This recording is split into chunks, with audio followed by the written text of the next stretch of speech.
ধোকা দিও না। মান গাসসা ফালাইসা মিন্নি, যত বড় নামাজি হও, রোজাদার হও, হজ করে নেওয়ালা হাজি হও, অন্যকে, আরে অন্য তো দূরের কথা, জানোয়ারকেও যদি ধোকা দাও তুমি আমার উম্মত নাও। মান গাসসা, গাসসা মানে ধোকা, ফালাইসা মিন্নি তুমি আমার উম্মত নাও। অন্যকে হতে পারো, আমার উম্মত হবে, মুসলমান হবে, আর অন্যকে ধোকা দেবে। এক লোক হজের সফরে যাচ্ছে, তিনিও বড় আল্লাহওয়ালা।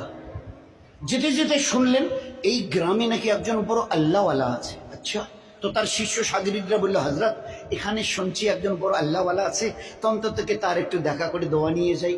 হ্যাঁ ভালো বলেছে, চলো যাই। এইবারে যখন ঠিকানা নিয়ে তার বাড়ির সামনে গেছে, তো দেখে যে উনি একটা ডালিকে, ডালি এই যে আমরা ডালি বলি না, ধান চাল যে রাখি, একটা ডালিকে এইভাবে কাত করে ধরে নিয়ে যাচ্ছে।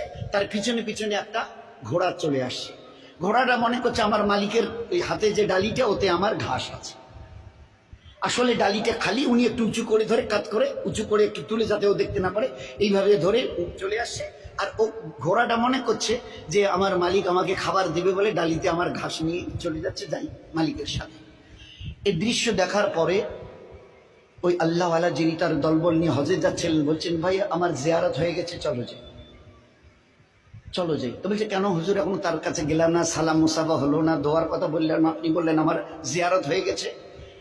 এবারে তিনি উত্তর দিয়েছেন, যে মানুষ চোখের সামনে একটা জানোয়ারকে দেখে ধোকা দিতে পারে, সে মানুষ লক্ষ কোটি দূরে যে আল্লাহ আরশ আযীমের মালিক, তাকে তো জীবনে কোনোদিন দেখেনি। তার পক্ষে তাকে ধোকা দেওয়া কোনো কঠিন নয়, বড় সহজ। ধোকা দেনেওয়ালা নবীর উম্মত হতে পারে না, বুজুর্গ তো অনেক দূরের কথা, বুজুর্গ হওয়া তো দূরের কথা, আল্লাহওয়ালা তো দূরের কথা, মুসলমান হবে না সে যে একটা জানোয়ারকে ধোকা দেয়। কি করে খালি ডালি নিয়ে যাচ্ছে, আর তার ঘোড়াটা মনে করছে আমার মালিক আমাকে ঘাস দেবে, ওই ডালি দেবে, ঘাস ভরা আছে, আমি যাই যাই যাই।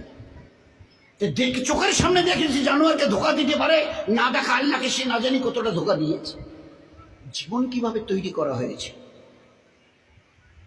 এই জন্যে খবরদার, এ মখলুকের কাউকে ধোকা দিও না। আমি আল্লাহ কিয়ামতে কোনোদিন তোমাকে ধোকা দেব না। সহি করে আসো, সহি বদলা আমি নিজের হাতে দেবো তোমাদের, নিজে হাতে দেবো। ওই দিন দিল খুশ করেনেওয়ালা বদলা পাবে কিয়ামতের ময়দানে। আর দুনিয়াতে রহমতওয়ালা, বরকতওয়ালা, ইজ্জতওয়ালা, হেফাজতওয়ালা জীবন দেবে।